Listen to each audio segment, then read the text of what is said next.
starfish. Way up in the grass. Come here, buddy. Oh, got him on the old popper. You know, conditions when it comes to fishing a frog will change. There's days where you want to reel that bait, and then days you want to glide it, and there's days when the popper will work, and you just kind of have to read the conditions to see what the fish want, and that's why I have so many frogs out at any given time. Another very, very popular frog is going to be your popping frogs. A popping frog really gets its name, in my opinion, from having a concave mouth.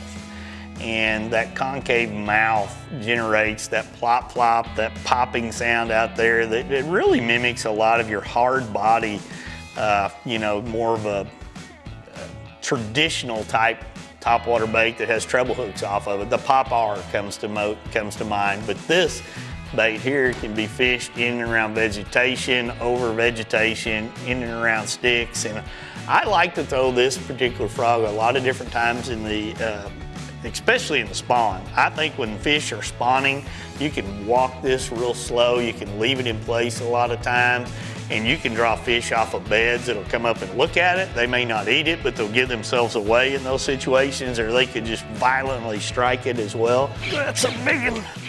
We're going over there after him. He's got me in the stuff. He's still on.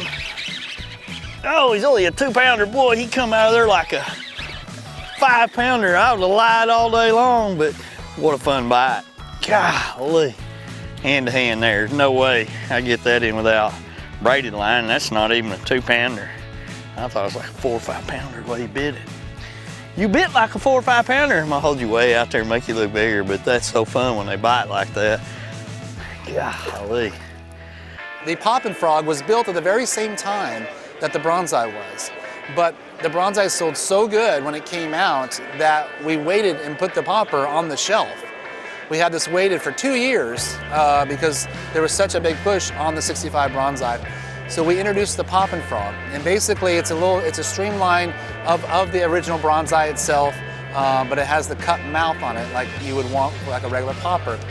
So to date, if you fast forward 17 years from right now, the popping frog is probably one of our more popular baits on the market right now. It's a very easy bait for a novice frog fisherman to throw.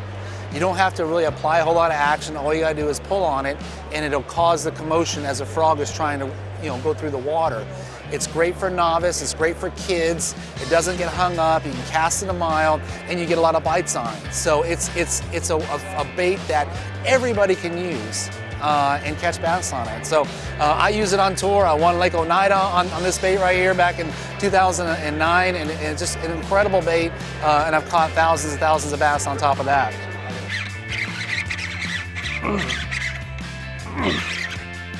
Come up here, fish. There's a little better one here.